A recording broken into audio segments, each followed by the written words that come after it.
Hello दोस्तों, इस वक्त की सबसे बड़ी खबर निकल के आ रही है कि आज है 16 दिसंबर दोस्तों। और देखिए ट्रेंडिंग मशीन खेसारी लाल यादव जी का एक और गाने का दोस्तों म्यूजिक लॉन्च कर दिया गया है दोस्तों, सारेगामा हम भोजपुरी पे दोस्तों। देखिए बहुत हाई क्वालिटी का वीडियो बनाया गया है दोस्तों।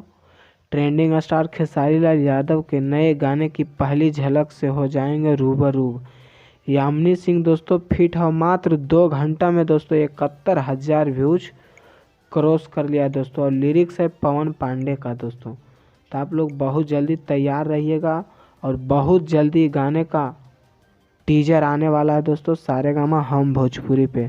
और म्यूजिक डायरेक्टर है दोस्तों शुभम राज दोस्तों। अब वीडियो बाई है टीम संजू। और बहुत जल्दी गाने का टीजर आने वाला है दोस्तों ट्रेंडिंग मशीन खेसारी लाल यादव जी का। और अपडेट अच्छा लगा होगा तो चैनल को सब्सक्राइब करके वीडियो को लाइक करके ज़्यादा से ज़्यादा शेयर कीजिएगा। तो दोस्तों फिर मिलेंगे अगले वीडियो में। जय हिंद।